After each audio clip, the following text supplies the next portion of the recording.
369। कदाचित चित्त सच्चिदानंद में लीन होता हो इसीलिए चित्त चिंता से आकुल, दिल व्याकुल। सदगुरु कह रहे हैं कि कदाचित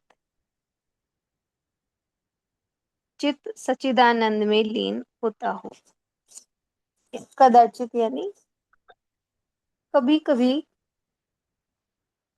कभी हमारा ये चित्त ये सच्चिदानंद में लीन होता हो। जीवन में ऐसा कोई अवसर आए जब हमारा ये चित्त है ये परमात्मा में लीन होता हो,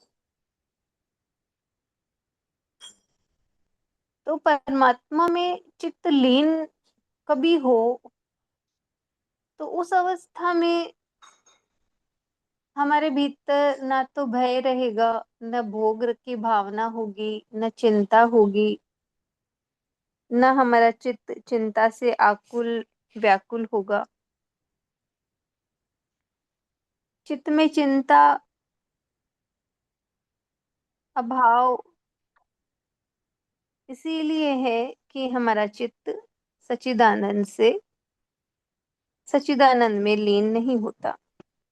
हमारा चित्त व्याकुल आकुल क्यों होता है?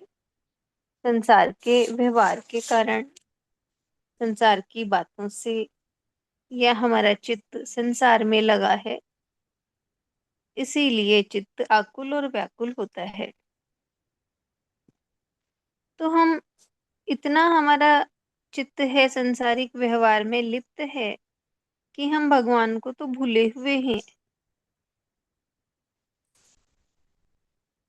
इसीलिए चित्त में चिंता और दिल में व्याकुलता हमारी बनी रहती है। तो कैसे हम सच्चिदानंद में लीन हो, सच्चिदानंद में लीन होकर हम कैसे शांति को, उसके लिए सतगुरु यही बताते हैं कि हम उस परमात्मा को याद करें, बार बार उसका स्मरण करें। हमारा चित्त में उसका ध्यान बने, ध्यान रहे। चित्त में अगर उसका ध्यान रहा तो फिर संसार की याद भूल में पड़ जाएगी। इसलिए सतगुरु यही कह रहे हैं कि हम बार बार उस परमात्मा को याद करें, अपने चित्त को बार बार उसमें लगाएं। तभी इस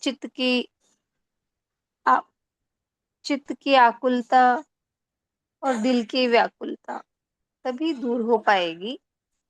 अन्यथा उससे दूर होकर तो दिल आकुल और व्याकुल बना ही रहेगा। तो यही भाव कदाचित शब्द से कहा है गुरुदेव ने, कदाचित चित्त सच्चिदानंद में लीन हो।